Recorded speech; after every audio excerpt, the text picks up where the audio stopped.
بسم اللہ الرحمن الرحیم۔ گمنام ہیرو کے معزز ناظرین السلام علیکم۔ دوستو لائک ضرور کر دیا کریں، شکریہ۔ آئیے چلتے ہیں کہانی کی طرف۔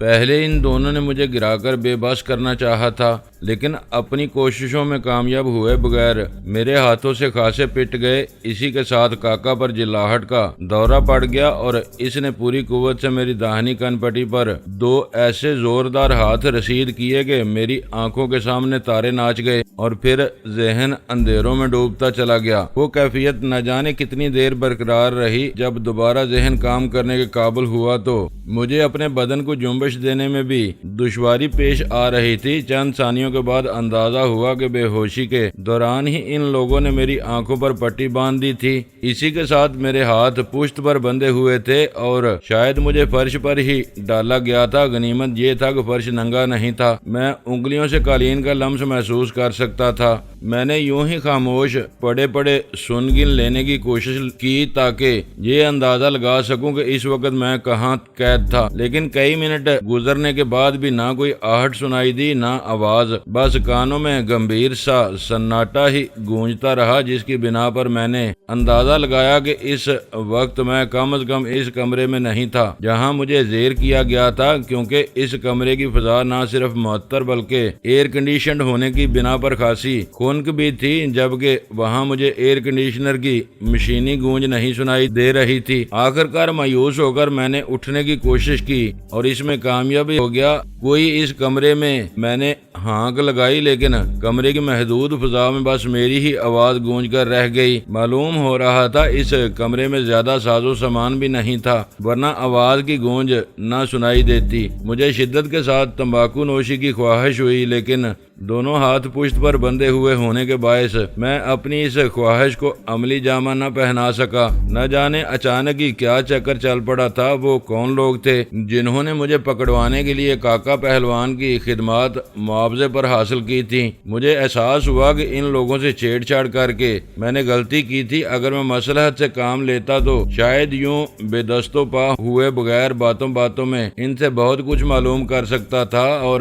اسی کی روشنی میں اپنی آئندہ حکمت عملی بھی طے کر سکتا تھا، لیکن اب تیر کمان سے نکل چکا تھا اور تانبے تقدیر ہو کر آنے والے حالات کا انتظار کرنے کے سوا کوئی چارہ نہیں تھا۔ خاصا وقت گزرنے کے بعد دروازہ کھلنے کی آواز سن کر میں چکنا ہو گیا۔ خوب تو ہوش آ گیا تم کو، میرے کانوں میں کاکا کی زہریلی آواز آئی۔ بے ہوش ہی رہتا تو بہتر تھا، کم از کم سگریٹ نوشی کا خیال تو نہ ستاتا، میں نے بھرائی ہوئی آواز میں کہا۔ لے چلو اسے میری گاڑی میں بٹھاؤ، کاکا نے کسی سے مخاطب ہو کر تحکمانہ لہجے میں کہا۔ منہ میں کپڑا ٹھونس دوں کہیں راستے میں شور نہ مچانے لگے۔ آواز کی بنا پر میں نے اسے شناخت کر لیا، وہ میرے ہاتھوں پیٹنے والا تاکی ہی تھا۔ یہ سب کرنے کی ضرورت نہیں، میں کاکا کے جواب دینے سے پہلے جلدی سے بول پڑا۔ میں وعدہ کرتا ہوں کہ بے چونچ رات تمہاری ہدایت پر عمل کروں گا۔ چاہو تو میرے پیر بھی باندھ سکتے ہو، لیکن آنکھوں پر سے پٹی کھول دو، مجھے بڑی وحشت ہو رہی ہے۔ پٹی نہیں اتر سکتی، کاکا کی فیصلہ کن آواز سنائی دی۔ یہ تو معاہدے کی ایک شرط ہے، تم کن لوگوں کے لیے کام کر رہے ہو؟ یہی بتانا ہوتا تو پٹی باندھنے کی کیا ضرورت تھی؟ یہ کہتے ہوئے تاکی نے قریب آ کر میرا بازو تھام لیا اور میں فرش سے اٹھ کھڑا ہوا۔ اس کی رہنمائی میں راستہ طے کرتا ہوا میں شاید کھلی فضا میں جا پہنچا اور پھر مجھے ایک کار کی عقبی نشست پر بٹھا دیا گیا۔ مجھے کچھ احساس ہو رہا تھا کہ اس وقت رات کا گہرا اندھیرا پھیلا ہوا تھا، ورنہ شاید وہ لوگ میری آنکھوں پر پٹی کس کر مجھے یوں سرے عام کار میں لے جانے کا خطرہ ہرگز مول نہ لیتے۔ چند ثانیوں بعد کار کا انجن بیدار ہوا تو تاکہ عقبی نشست پر میرے برابر میں موجود تھا۔ کار چلتے ہی اس نے مجھے نشست پر اس طرح بیٹھنے کی ہدایت کی تھی کہ اول تو باہر سے میرا تفصیلی جائزہ نہ لیا جا سکے اور کسی کی نگاہ پڑ بھی جائے تو یہی سمجھے کہ کسی مریض کو لے جایا جا رہا ہے۔ ہاتھ بندھے ہوئے ہونے کی وجہ سے مجھے بڑی تکلیف ہو رہی ہے، میں نے کسمساتے ہوئے کہا۔ میرے ہاتھ کھول دو، میں وعدہ کرتا ہوں کہ ذرا بھی مزاحمت نہیں کروں گا۔ چپ چاپ بیٹھے رہو ورنہ کان پٹی پر ایک ہاتھ جڑ کر پھر بے ہوش کر دوں گا۔ تاکہ گرایا اور میں نے مضبوطی کے ساتھ اپنا منہ بند کر لیا۔ آنکھوں پر پٹی بندھی ہوئی ہونے کے باعث میں آوازوں پر کان لگائے بیٹھا تھا۔ چند منٹ تک ٹریفک کے تیز شور میں سفر کرنے کے بعد کار کسی ایسے راستے پر ہو لی جہاں ٹریفک کی بھیڑ بھاڑ نہ ہونے کے برابر تھی۔ تقریباً آدھے گھنٹے بعد کار کہیں جا رکی۔ کاکا کے ہارن بجانے پر کوئی کار کے قریب آیا، پھر باہر سے ایک کرخت اور متجسسانہ آواز سنائی دی۔ کیا بات ہے، کس سے ملنا ہے؟ میں جواب سننے کا انتظار ہی کرتا رہا، لیکن ان دونوں سے کوئی کچھ نہ بولا اور کار ایک مرتبہ پھر حرکت میں آ گئی۔ معلوم ہوتا تھا کہ استفسار کے جواب میں کچھ کہنے کی بجائے شناختی علامت دکھائی گئی تھی، یا پھر سوال کرنے والے نے خود ہی ان دونوں کو شناخت کر لیا تھا۔ میرا اندازہ تھا کہ رکاوٹ عبور کر کے کار کسی احاطے میں داخل ہوئی تھی۔ اس اعتبار سے اسے زیادہ سے زیادہ چند 100 گز آگے بڑھ کر رک جانا چاہیے تھا، لیکن ایسا نہ ہوا۔ اگر وہ واقعی کوئی عمارت ہی تھی تو یقیناً بہت وسیع رقبے پر بنی ہوئی تھی، جہاں اندر بھی باقاعدہ سڑکیں اور راستے موجود تھے۔ وسیع و عریض عمارت کا خیال آتے ہی میرے ذہن میں لائٹس کاٹیج کا نام ابھرا تھا، لیکن میں ان دونوں سے اپنے قیاس کی تائید کرانے کی ہمت نہ کر سکا۔ وہ جس انداز میں رازداری برت رہے تھے، اس کے پیش نظر میری قیاس آرائی خطرناک بھی ثابت ہو سکتی تھی۔ موجودہ حالات میں کچھ یوں نظر آ رہا تھا جیسے بعض پرس وغیرہ کے بعد وہاں سے گلو خلاصی ہو جائے گی، لیکن اس کی شرط یہی معلوم ہوتی تھی کہ مجھے علم نہ ہو سکے اغوا کر کے مجھے کہاں لایا گیا تھا۔ کئی منٹ کی مسافت میں کم از کم 2 موڑ گھومنے کے بعد آخر کار گاڑی روک دی گئی اور اس بار انجن بھی بند کر دیا گیا۔ پھاٹک سے اطلاع ملنے کے بعد وہاں کوئی پہلے سے کاکا پہلوان کے استقبال کے لیے موجود تھا۔ معلوم ہوتا ہے کہ مشکل سے قابو میں آیا ہے۔ کار سے اترتے ہوئے میرے کانوں میں ایک چبھتی ہوئی اجنبی سی آواز آئی۔ بس ہم اسے اناڑی سمجھ رہے تھے، لیکن یہ خاصا کھلاڑی ثابت ہوا۔ کاکا پہلوان کی آواز آئی، درگت اس کی بھی خوب بنتی، لیکن تمہاری ہدایت سے مار کھا گیا۔ پتہ نہیں تمہیں اس کی ٹوٹ پھوٹ کی کیا فکر تھی۔ باتیں کرتے ہوئے وہ اندر چل دیے، مسلسل میرا ہاتھ تھامے میری رہنمائی کر رہا تھا۔ ایک کمرے میں پہنچ کر مجھے صوفہ پر بٹھا دیا گیا، پھر وقت برباد کیے بغیر ان لوگوں میں خاموشی سے کچھ لین دین ہوا، جس کا اظہار کاکا کے تشکر امیز فکروں سے ہوا تھا۔ یوں وہ دونوں مجھے گھیرنے کا اپنا معاوضہ وصول کر کے واپس لوٹ گئے۔ میں اندر ہی اندر سخت اعصابی تناؤ کا شکار ہونے کے باوجود بظاہر بے پروایانہ انداز میں اپنی جگہ بیٹھا رہا۔ پھر اچانک ہی وہی چبھتی ہوئی ناگوار سی آواز مجھے اپنے قریب سنائی دی۔ اب تم ہمارے مہمان ہو، لیکن یہ یاد رکھنا کہ وہی کرو گے جس کے لیے بتایا جائے گا۔ اس سے تجاوز کی صورت میں پیدا ہونے والی ناخوشگوار صورتحال کے تم خود ذمہ دار ہوگے۔ آنکھوں اور ہاتھوں کی بندش کی صورت میں تو میں سراسر تمہارے ہی رحم و کرم پر ہوں، اپنی مرضی سے 2 قدم بھی نہ چل سکوں گا۔ تجاوز تو بہت دور کی بات ہے، میں نے اپنا لہجہ خوشگوار رکھتے ہوئے کہا۔ میرے ساتھ چلے آؤ، اس نے میرا بازو تھامتے ہوئے کہا۔ ابھی ان پابندیوں سے بھی نجات مل جائے گی۔ ان حالات میں چبھتی ہوئی آواز والے کا وہ انکشاف میرے لیے ایک بڑی خوش خبری سے کم نہیں تھا۔ میں اپنے سوالات کو پس پشت کر کے فوری طور پر اس کے ساتھ ہو لیا۔ ایک اندرونی کمرے میں پہنچ کر اس نے نرمی اور آہستگی کے ساتھ میری آنکھوں پر بندھی ہوئی پٹی کھول دی۔ تیز برقی روشنی میں چند ثانیوں کے لیے میری آنکھیں چندیا کر رہ گئیں، پھر میری نظر میں اس منحنی سے دراز قامت آدمی پر جم کر رہ گئیں جو میرے سامنے کھڑا تھا۔ کیا دیکھ رہے ہو برخوردار؟ اس نے آنکھیں نچا کر شوخ لہجے میں سوال کیا، لیکن اس کی آواز کی چبھن اب بھی برقرار تھی۔ پہچاننے کی کوشش کر رہا ہوں، میں نے سنجیدگی کے ساتھ کہا۔ یقین نہیں آتا کہ کتابی کردار زندہ بھی ہو سکتے ہیں۔ اس کے پتلے پتلے ہونٹوں پر مکارانہ مسکراہٹ پھیل گئی۔ کس کتابی کردار کی بات کر رہے ہو؟ برا مان جاؤ گے، میں نے سنجیدگی سے کہا۔ پہلے میرے ہاتھوں کھول دو، یہ لو۔ اس نے میری پشت پر پہنچ کر بندشیں کھولتے ہوئے کہا، اور دیکھ لو کہ ہم اپنے مہمانوں کی کس قدر توازی کرتے ہیں۔ یہ پرتکلف خوابگاہ ملحقہ باتھ روم سمیت تمہارے تصرف میں رہے گا۔ گھنٹی بجا کر تم ایک خوبرو ملازمہ کو طلب کر سکو گے جو تمہیں ضرورت کی ہر چیز فراہم کرے گی۔ ہر چیز؟ میں نے کلائیوں پر بندشوں کی گرفت میں نرمی محسوس کرتے ہوئے ذرا زور دے کر سوال کیا۔ ہاں، وہ ذومانی انداز میں مسکرایا۔ ہر چیز سے مراد ہر چیز ہی ہوتی ہے، وہ تمہارے حکم سے سرتابی نہ کر سکے گی۔ ہم اپنے مہمانوں کی تمام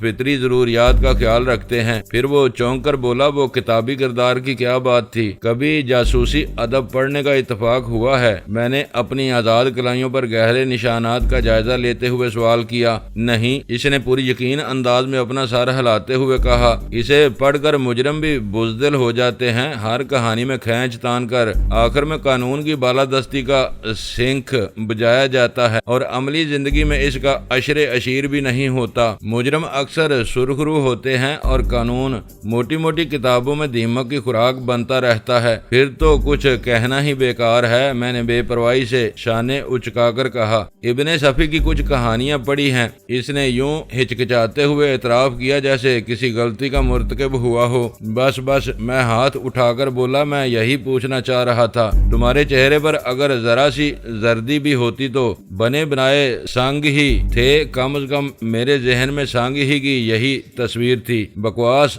وہ خفت امیز انداز میں گرایا۔ جہاں تک مجھے یاد ہے وہ ولد الحرام تھا اور فخریہ اس کا اعلان کرتا پھرتا تھا۔ یہ تم نہ کرو، میں روانی میں کہہ گیا۔ پھر صورتحال کا احساس کرتے ہوئے فوراً ہی کلا بازی کھا لی۔ حسب نسب انسان کا ذاتی معاملہ ہوتا ہے، میرے ذہن میں اس کا تصور بھی نہیں تھا، میں تو بس تصوراتی مماثلت کی بات کر رہا تھا۔ یہ گینٹی ہے، اس لڑکی کو بلانے کے لیے۔ اس نے مسحری کے سرہانے لگے ہوئے ایک بٹن کی طرف اشارہ کرتے ہوئے کہا۔ بجا کر دیکھوں؟ میں نے اس کی آنکھوں میں دیکھتے ہوئے سوال کیا۔ میرے جانے کے بعد وہ جلدی سے بولا، میں گینٹی کی بات کر رہا ہوں۔ میں نے طنزیہ لہجے میں کہا، پتہ نہیں وہ آتی بھی ہے یا نہیں، مجھے بھی تم سے کوئی زیادہ امید نہیں ہے۔ وہ اپنی اسی چبھتی ہوئی آواز میں بولا، مجھے اندازہ ہے کہ بس ہر وقت گھنٹی ہی بجاتے رہو گے۔ خوش کلامی اور حاضر جوابی کو میں پسند کرتا ہوں، لیکن بس اس حد سے تجاوز نہ کرنا۔ اجازت کے بغیر باہر نکلنے کی کوشش کی تو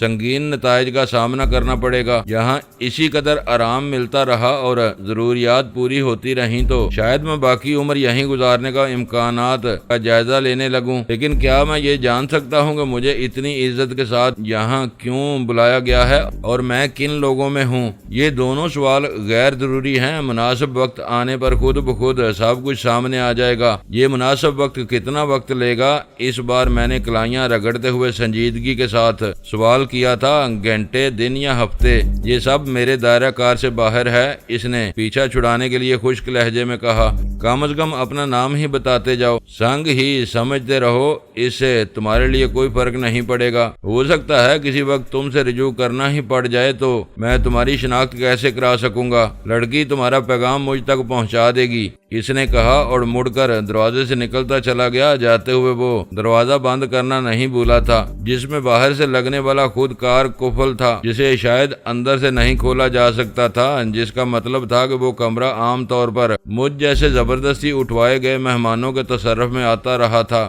اب مجھے ہر طرح کی آزادی مل چکی تھی، لیکن جسم پر وہی تار تار قمیض موجود تھی۔ میں نے کمرے کا جائزہ لیا تو بستر اور فریج سے لے کر فرشی قالین اور وال کلاک تک ضرورت کی ہر چیز وہاں موجود تھی، اور ایک طرف وسیع دیوار گیر الماری نظر آ رہی تھی۔ میں نے بڑھ کر اس الماری کے پٹ کھولے تو وہ واقعی ایک ملی جلی وارڈروب ثابت ہوئی۔ اس میں خاصی بڑی تعداد میں ملے جلے مردانہ اور زنانہ جوڑے موجود تھے، لیکن ان سب کے سائز یکساں نہیں تھے، جس سے پتہ چل رہا تھا کہ وہ تمام ملبوسات کسی ایک جوڑے کے لیے مخصوص نہیں تھے، بلکہ اس کمرے میں لائے جانے والوں کی ضرورت کے پیش نظر وہاں رکھے گئے تھے۔ میں نے اس الماری میں سے منتخب کر کے ایک خوبصورت قمیض زیب تن کی اور پھر اپنی خدمت پر مامور لڑکی کو بلانے کے لیے گھنٹی کا بٹن دبا دیا۔ فوراً ہی دروازہ کھلا اور ہوش ربا جسمانی حسن سے مالا مال ایک لڑکی اٹھلاتی ہوئی کمرے میں آ گئی، جیسے دروازے سے لگی میرے بلاوے کی منتظر رہی ہو۔ وہ نوجوان، شوخ اور متناسب الاعضاء ضرور تھی، لیکن اس کے رویے میں شائستگی نمایاں تھی۔ یہ اور بات ہے کہ اس شائستگی میں انکسار کا دخل نہ رہا ہو، کیونکہ وہ دنیاوی مفہوم میں عرفان ذات سے مالا مال نظر آ رہی تھی۔ میں بستر پر بیٹھا ہوا تھا، وہ کسی کنیز کی طرح میرے روبرو آ کھڑی ہوئی۔ اس کے ہونٹوں پر مسکراہٹ اور نگاہوں میں اپنائیت رقصاں تھی۔ اس نے سر کی جنبش سے اپنی نیاز مندی کا اظہار کیا، جسے میں نے اسی طرح قبول کر لیا۔ نام کیا ہے تمہارا؟ میں نے اس کے سراپا کا ناک عاقدانہ جائزہ لیتے ہوئے سوال کیا۔ مختصر نوید، پورا نام نوید اختر ہے۔ اس نے بدستور مسکراتے ہوئے کہا، خوب۔ میں نے تحسین امیز لہجے میں کہا، اس نام والیاں عموماً خوش مزاج اور فراخ دل ہوتی ہیں۔ امید ہے کہ تم مجھے مایوس نہیں کرو گی۔ میرا خیال ہے کہ تم مجھے مایوس کر رہے ہو۔ وہ میرے مقابل آرام کرسی پر بیٹھتے ہوئے بولی، ایسا معلوم ہو رہا ہے جیسے تم نے مجھے انٹرویو کے لیے طلب کیا ہو، حالانکہ یہاں میری نوکری بہت پکی ہے۔ اس عمارت کا نام کیا ہے اور یہ کہاں واقع ہے؟ میں نے سرسری لہجے میں سوال کیا۔ وہ کھلکھلا کر ہنس پڑی۔ یہ سب جان کر کیا کرو گے؟ کیا اتنا کافی نہیں کہ یہاں میں تمہارے کل وقتی میزبان ہوں؟ شاید یہ بھی نہیں بتاؤ گی کہ یہ کون لوگ ہیں؟ معلوم ہی نہ ہو تو تمہیں کیا بتا سکوں گی؟ اب تک مختلف درجات کے ملازمین سے واسطہ پڑتا رہا ہے، مالکان سے سامنا ہی نہیں ہوا جو کچھ جان سکتی۔ چھوڑو اس خشک گفتگو کو، یہ بتاؤ کہ کیا پیو گے؟ ساقی کی مرضی ہے، میں نے معنی خیز لہجے میں کہا۔ انتخاب تمہاری فراست پر چھوڑتا ہوں۔ میری زبان سے فراست کا لفظ ادا ہوتے ہی وہ بری طرح چونکی تھی، پھر خفت امیز انداز میں ہنسنے لگی۔ کس بات پر چونکی تھی؟ میں نے سگریٹ سلگاتے ہوئے سوال کیا۔ فراست کا خیال آ گیا تھا۔ وہ کسی خیال کے تحت ہنستے، بیچارہ ہر وقت بے زبان بے دام ملازم بنا رہتا ہے، کوئی عاشق نامراد؟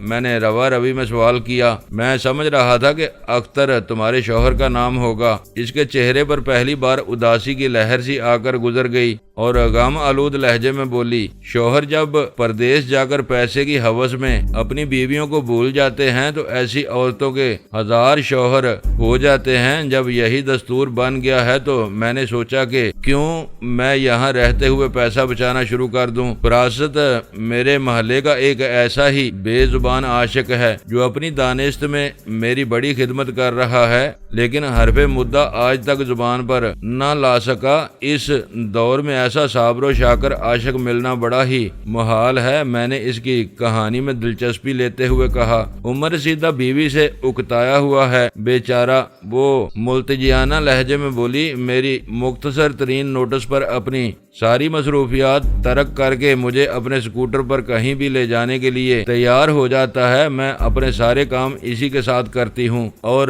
خاصی بچت کر لیتی ہوں۔ وہ بیچارہ راستے کی خرابی پر معذرت کرتے ہوئے جگہ جگہ بریک لگا کر محض اسی بات پر خوش رہتا ہے کہ سکوٹر پر اس کے ساتھ بیٹھتی ہوں، ورنہ اس دور میں کون ہے جو دوسرے کے گھر میں ردی کی فروخت سے دھوبی کے کپڑوں تک کی گنتی کرا سکے اور اس کی بیوی خاموش رہتی ہے؟ میں نے سوال کیا۔ کیا کہے گی؟ وہ ہنستے ہوئے بولی، فراست دل میں مجھے محبوبہ ہی تصور کرتا ہو، لیکن میرے جارحانہ انداز گفتگو کی بنا پر ہر وقت باجی باجی کا راگ ہی الاپتا رہتا ہے۔ میں خود اس کے ساتھ سفر کے بہانے نکالتی رہتی ہوں۔ مجھے اس دن کا انتظار ہے وہ اپنے خول سے نکل کر اظہار عشق کرے گا، لیکن اس بیچارے میں تو جرت ہی نہیں رہی ہے۔ شاید بوڑھی بیوی مرد کے بعد اس کو بھی بڑی حد تک زنگ خوردہ کر دیتی ہے۔ تم نے کہا تھا کہ تم شادی شدہ ہو، تمہارا شوہر کہاں ہے؟ میں نے فراست کی ذات سے اکتاہٹ محسوس کرتے ہوئے سوال کیا۔ مشرق وسطی میں ہی کہیں غلامی کر رہا ہوگا، وہ متنفر لہجے میں بولی۔ پہلے سعودی عرب میں تھا، اب سنا ہے کہ ساتھ والوں نے اس کی ذرا اونچی بولی لگائی تھی، پتہ نہیں کہاں نوشتہ دیوار جھیل رہا ہوگا۔ بڑی تحقیر امیز زبان استعمال کر رہی ہو تم، میں نے ملامت امیز لہجے میں کہا۔ غلامی نوکری سے بہت مختلف ہوتی ہے۔ ہوتی ہوگی، وہ شانے اچکا کر بے پرواہی کے ساتھ بولی۔ نوکری کے ساتھ جب رشتوں اور جذبوں کو بھی نیلام کر دیا جائے تو وہ غلامی میں تبدیل ہو جاتی ہے۔ یہ بتاتے ہوئے یک بیک اس کا لہجہ تلخ ہو گیا۔ جانتے ہو، پچھلے 2 برس میں ہم نے صرف 7 دن اکٹھے گزارے ہیں، باقی چھٹیوں میں وہ اپنی ماں یا دوسرے قریب المرگ رشتہ داروں کی عیادت کرتا رہا۔ اس کے ذاتی مسائل سن کر میری طبیعت اکتانے لگی تھی، لہذا میں نے فوراً ہی موضوع نو نوش کی طرف تبدیل کر دیا اور وہ مسکراتے ہوئے میرے لیے گلاس تیار کرنے میں مصروف ہو گئی۔ ابتدا میں وہ ساقی گری پر ہی اڑی ہوئی تھی۔ اس کا کہنا تھا کہ اسے ڈیوٹی پر منشیات سے دور رہنے کا حکم تھا، لیکن میرا اصرار تھا کہ وہ میرے احکام کی پابند کی گئی تھی، لہذا میرے حکم پر اسے میں نوشی کرنا تھی۔ خوش قسمتی یہ تھی کہ سرسری باتوں میں وہ اپنی ذات کے تشنہ گوشوں کی نقاب کشائی کر گزری تھی، لہذا میں نے ان کمزور گوشوں کا فائدہ اٹھاتے ہوئے اسے اپنا ساتھ دینے پر آمادہ کر لیا۔ وہ فراخ دل اور شوقین مزاج تو تھی ہی، میرا ارادہ تھا کہ اسے اتنی پینے پر مجبور کروں گا وہ بہک کر میرے ہر سوال کا جواب دیتی چلی جائے گی اور میں اس سے یہ معلوم کر سکوں کہ میں اس وقت کہاں اور کس کا قیدی تھا۔ اس نے بڑے سلیقے کے ساتھ میں نوشی کا آغاز کیا تھا، لیکن وہ عادی نہیں تھی، لہذا آدھا گلاس معدے میں منتقل ہوتے ہی بہکنے لگی، لیکن اس حالت میں بھی اس نے میرے کسی سوال کا جواب نہیں دیا۔ شاید اس کے لاشعور میں اپنے بالادستوں کا شدید خوف جاگزی تھا اور وہ بس اپنے پسندیدہ موضوع پر ہی بولتی رہی۔ اس کا خیال تھا کہ پیسہ زندگی کی حقیر ترین حقیقت تھی جسے ایک طوائف بہت آسانی کے ساتھ کما سکتی تھی، اور اگر وہ اپنی ضد پر اتر آتی تو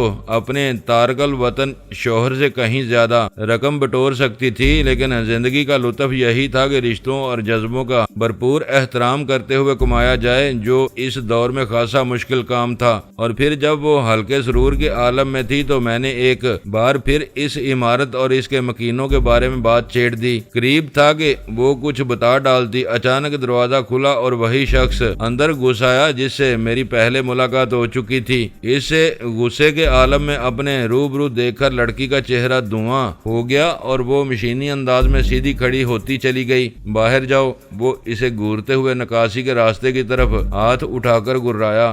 میرا قصور نہیں ہے سر، میرے ساتھ زبردستی کی گئی تھی، وہ رو دینے والی آواز میں ہکلاتے ہوئے بولی۔ گیٹ آؤٹ، وہ حلق کے بال داڑا اور لڑکی بکھلا کر کمرے سے نکلی چلی گئی۔ وہ درست کہہ رہی تھی۔ لڑکی کے چلے جانے پر میں نے آہستگی کے ساتھ کہا، وہ نہ پینے پر اڑی ہوئی تھی، میں نے اسے زبردستی اپنا ساتھ دینے پر مجبور کیا تھا، مجھے اس سے کوئی سروکار نہیں، وہ بے پروایانہ لہجے میں بولا۔ لڑکی کے جاتے ہی اس کے چہرے کی سختی کافور ہو چکی تھی اور وہ پہلے کی طرح پرسکون نظر آ رہا تھا، جیسے وہ کبھی ناراض ہی نہ ہوا ہو۔ کیا وہ اب دوبارہ یہاں نہیں آئے گی؟ تم اس کے اہل ثابت نہیں ہوئے، اب ایک مرد تمہاری خدمت پر مامور کیا جائے گا، وہ خشک لہجے میں بولا۔ بے اختیار میرے منہ سے ایک گہرا سانس آزاد ہو گیا۔ پھر تم ہی مجھ پر مہربانی کرو، کم از کم یہ تو بتا دو کہ میں کس عمارت میں رکھا گیا ہوں۔ ظاہر ہے کہ تمہاری مرضی کے بغیر اب میں یہاں سے نہ نکل سکوں گا، ہو سکتا ہے کہ بعض پرس کے بعد تمہیں دوبارہ بلائنڈ فولڈ کر کے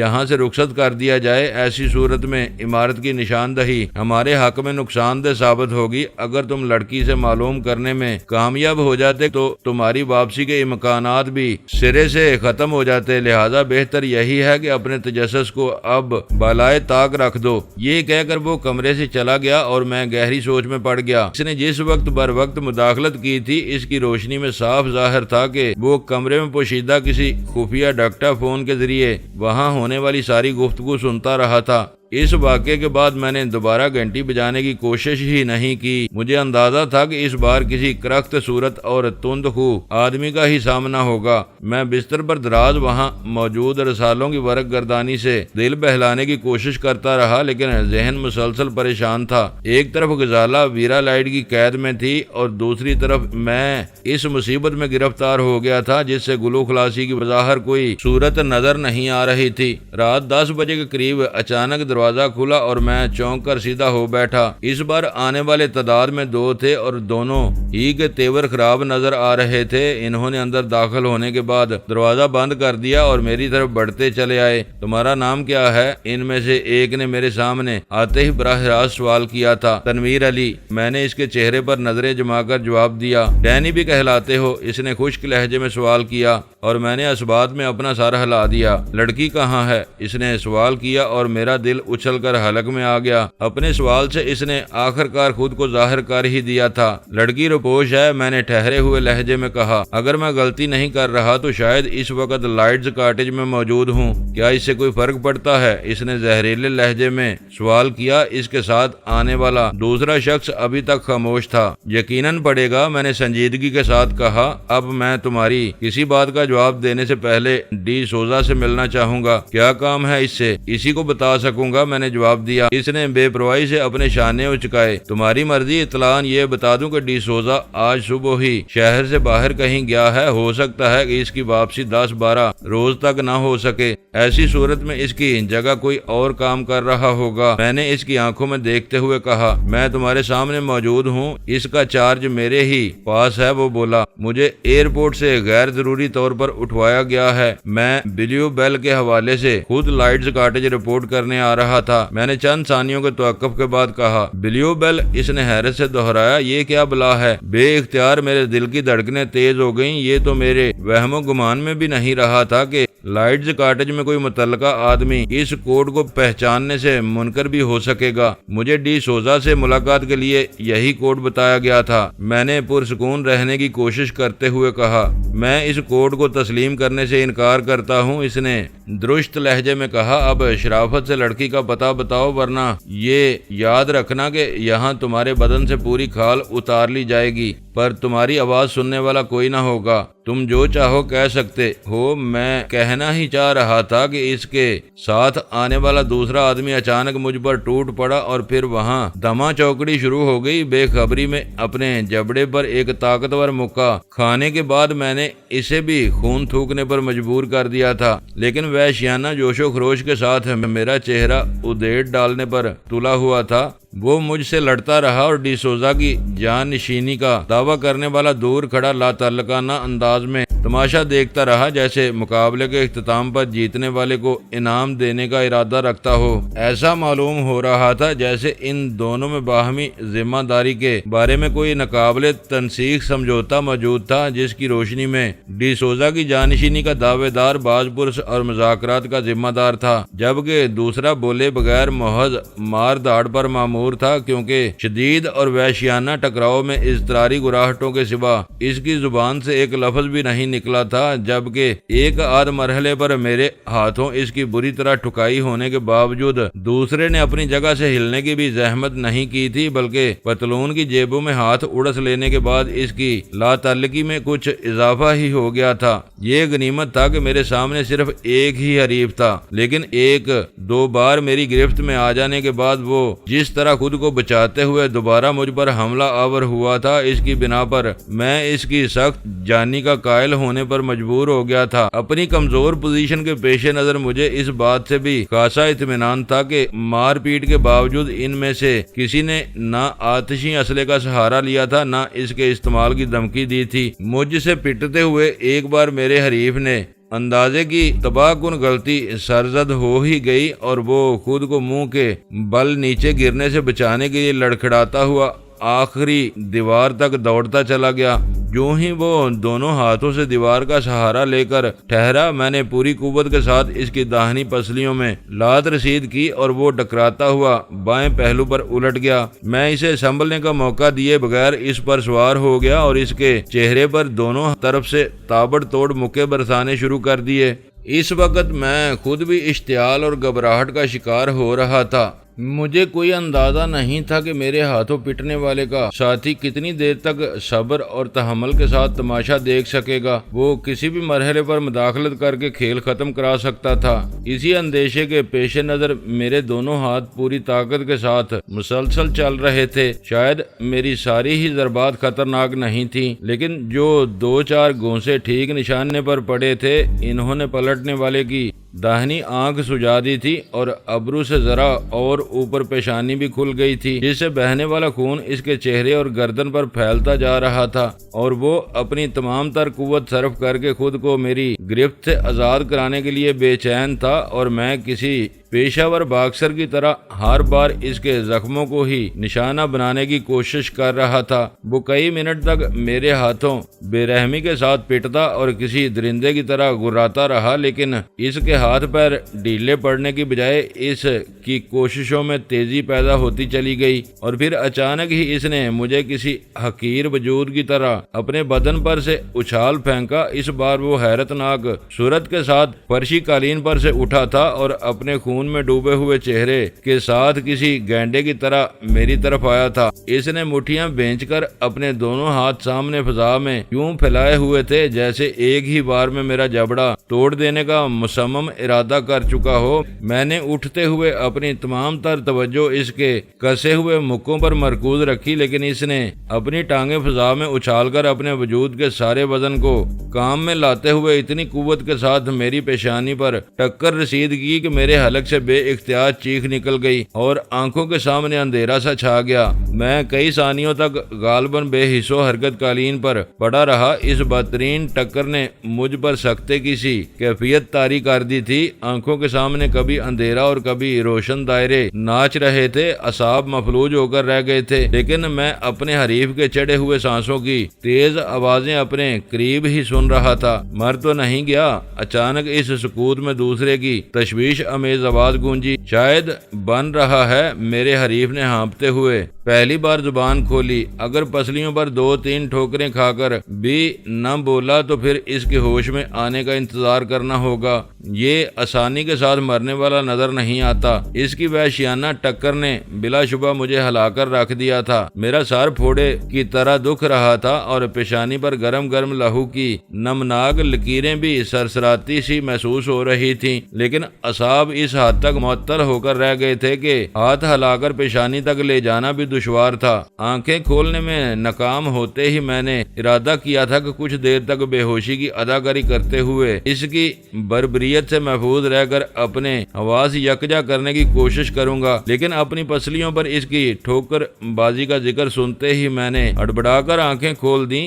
درد کی شدید ٹیسیں پپوٹوں سے ابھر کر پورے وجود میں سرایت کر گئیں۔ لہجہ بھر کے لیے تو شراروں کی بوچھاڑ کے سوا کچھ نظر نہ آیا۔ پھر میں نے درد کی پرواہ کیے بغیر کئی بار آنکھیں جھپکائیں تو چند فٹ کے فاصلے پر اپنے حریف کا خون میں نہایا ہوا چہرہ نظر آیا۔ اس کے ہونٹوں پر ایسی شفقانہ مسکراہٹ پھیلی ہوئی تھی جیسے اسے مدتوں بعد کسی من پسند مشغلے سے اپنا دل بہلانے کی اجازت ملی ہو۔ لڑکی کہاں ہے؟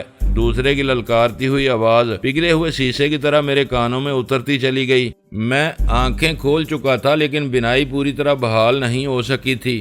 دھندلاہٹ اور روشن و تاریک دھبوں کے باعث میرے لیے صحیح سچویشن کا ادراک کرنا محال ہو رہا تھا، لیکن پھر بھی میں خود کو سنبھالتا ہوا اپنے قدموں پر کھڑا ہو گیا۔ میں کچھ نہیں جانتا کہ تم کس لڑکی کے بارے میں پوچھ رہے ہو۔ میں نے ارادہ تو مضبوط لہجہ اختیار کرنے کا کیا تھا، لیکن بولا تو اپنی آواز کی لکنت کو خود محسوس کیے بغیر نہ رہ سکا۔ پھر ابھی چند منٹ پہلے کس لڑکی کی روپوشی کا ذکر کر رہے تھے؟ اس کا لہجہ زہریلا ہو گیا۔ میں نے ایک پھریری لے کر سر جھٹکا تو ذہن قدرے صاف ہوا اور مجھے یاد آیا کہ میں نے ابتدا میں واقعی لڑکی کی روپوشی کا ذکر کیا تھا، لہذا اب اس بیان سے پھرنا ممکن نہیں رہا تھا۔ ہاں، وہ ابھی تک روپوش ہے، میں نے شکست خوردہ لہجے میں کہا۔ میں نے نہ کبھی اسے دیکھا ہے نہ جانتا ہوں۔ میرے لیے وہ بس ایک تصویر ہے اور مجھے اس کو تلاش کرنا تھا۔ یہاں تمہارے جسم سے ایک ایک ریشہ الگ کر دیا جائے گا، وہ گراتے ہوئے شفقانہ لہجے میں بولا۔ مرنا چاہو گے لیکن موت سامنے نظر آنے کے باوجود تم سے بہت دور ہوگی۔ اس انجام سے بچنے کی یہی ایک صورت ہے کہ جو کچھ پوچھا جائے بلا کم و کاست سچ بتاتے چلے جاؤ۔ ہمارے پاس ثبوت موجود ہیں کہ وہ لڑکی تمہاری ساتھی ہے۔ میں پھر کہہ رہا ہوں کہ تم عجلت سے کام لے رہے ہو۔ میرا ڈی سوزا سے ملنا بہت ضروری ہے۔ اس کی واپسی تک تم مجھے اپنا قیدی رکھ سکتے ہو۔ اس کے آ جانے کے بعد بھی میں تمہارے رحم و کرم پر رہوں گا۔ اس وقت جو چاہو کر لینا۔ ڈی سوزا پر اتنا انحصار مت کرو، وہ سخت لہجے میں بولا۔ ڈی سوزا کو اگر تمہارے بارے میں کوئی ہدایت ملی ہوتی تو وہ مجھے باخبر کیے بغیر باہر نہ جاتا۔ وہ بہت ذمہ دار آدمی ہے۔ مجھے تو یوں محسوس ہو رہا ہے کہ تمہیں ڈی سوزا کا فریب دے کر ہمارے کسی بہی خواہ نے تمہیں ہماری طرف ہانکا تھا۔ اب یہ تمہاری بدقسمتی ہے کہ اپنی مرضی سے چل کر یہاں پہنچنے کی بجائے کاکا کے آدمیوں کے ذریعے قیدی بنا کر لائے گئے ہو۔ میں ڈی سوزا کے آنے سے پہلے تمہاری زبان سے ہر قیمت پر سچ اگلوانے کا فیصلہ کر چکا ہوں۔ سچ سن چکے ہو لیکن اسے تسلیم کرنے پر آمادہ نہیں ہو۔ میں نے ایک گہرا سانس لے کر کہا، تمہارے ذہن میں میری طرف سے بدگمانیاں جڑ پکڑ چکی ہیں اور تم میری زبان سے صرف وہی کچھ سننا چاہتے ہو جو تمہارے ذہن میں ہے، لیکن یہ ہرگز نہ ہو سکے گا۔ تم میری بوٹیاں بھی اڑا ڈالو گے تو ہر بوٹی وہی پکارے گی جو میں اب کہہ رہا ہوں۔ میری بصارت خاصی حد تک بحال ہو چکی تھی اور مجھے سامنے کھڑا ہوا تنومند حریف بالکل واضح نظر آ رہا تھا۔ اس کی پھٹی ہوئی پیشانی سے خون کی خاصی مقدار بہہ چکی تھی، جس نے چہرے کے ساتھ ہی اس کے لباس کو بھی رنگین کر ڈالا تھا۔ داہنی آنکھ کے نچلے پپوٹے پر اس قدر شدید ورم آیا تھا کہ وہ آنکھ عملاً بند ہی ہو کر رہ گئی تھی۔ بظاہر وہ اپنی حالت سے بے پرواہ نظر آنے کی کوشش کر رہا تھا، لیکن اس کے ڈھلکے ہوئے شانوں سے صاف ظاہر ہو رہا تھا کہ میرے ساتھ زور آزمائی اسے توقع سے کہیں زیادہ بھاری پڑی تھی۔ میرے خاموش ہوتے ہی وہ اپنے ساتھی کی طرف گھوما۔ بہت ڈیٹ ہے، 3rd ڈگری کے بغیر زبان نہیں کھولے گا۔ مجھ سے باز پرس کرنے والے نے خیال امیز انداز میں ہنکارا بھرا، تمہارا خیال درست معلوم ہوتا ہے۔ پھر وہ مجھ سے مخاطب ہو گیا، اچھا دوست، اب تھوڑی دیر بعد ٹارچر سیل میں ہی ملاقات ہوگی۔ میں خاموشی کے ساتھ باری باری ان دونوں کو گھورتا رہا اور وہ مجھے تنہا چھوڑ کر واپس لوٹ گئے۔ اس کی زبان سے ٹارچر سیل کا ذکر سن کر میرے وجود میں سنسنی سی اسرائیت کر گئی تھی، لیکن اس وقت میرے لیے خاموشی کے ساتھ ان صبر آزما مراحل سے گزرنے کے علاوہ کوئی چارہ نہیں تھا۔ اپنی تشویش کا اظہار کر کے میں انہیں خود پر ضرورت سے زیادہ حاوی ہونے کا موقع فراہم کر سکتا تھا۔ تشدد اور 3rd ڈگری کے حربے میرے لیے نئے نہیں تھے، لیکن لائٹس کاٹیج کے پرہول قلعے میں ٹارچر سیل کے حوالے سے ان الفاظ کا مفہوم ہی بدل کر رہ گیا تھا۔ وہ لوگ بے حساب آمدنی کے لالچ میں بدترین قسم کی منشیات کی تجارت میں ملوث تھے۔ ان کے نزدیک نہ انسانی لہو کی کوئی بکت تھی، نہ رشتوں کا احترام۔ وہ خونی بیڑیوں کا ایک ایسا وحشی گول تھا جو برا وقت آنے پر ایک دوسرے کو پھاڑ کھانے پر تل جاتے ہیں۔ تنظیم کے لیے ناقابل فراموش خدمات سر انجام دینے والوں کو ذرا سی کوتاہی پر اتنی سرد مہری کے ساتھ مروا دیا گیا تھا جیسے وہ جیتے جاگتے انسان نہیں بلکہ قدموں میں رینگتے ہوئے حشرات الارض رہے ہوں، جنہیں قدموں تلے روندے بغیر آگے بڑھنا ممکن ہی نہ ہو۔ اپنی زبان بند رکھنے کے لیے میں ان درندوں کی ہر اذیت سہ سکتا تھا، لیکن خوف بس یہی تھا کہ تشدد کر کے وہ مجھے اس حد تک مفلوج نہ کر دیں کہ اپنے ذہن پر میرا اختیار ہی نہ رہے اور میں مدہوشی کے عالم میں کسی ارادے کے بغیر وہ سب اگل بیٹھوں جس کا راز رہنا بہت ضروری تھا۔ گمبھیر خیالوں میں ڈوبا ہوا میں باتھ روم میں داخل ہوا تو آئینے کا سامنا کرتے ہی چونک پڑا۔ اس نے اپنا مار کا بدلہ لے لیا تھا۔ میری پیشانی وسط میں کافی پھول گئی تھی اور کھال کئی جگہ سے یوں پھٹ گئی تھی جیسے پتھر کی ضرب سے شیشے پر دراڑیں پڑ گئی ہوں۔ گو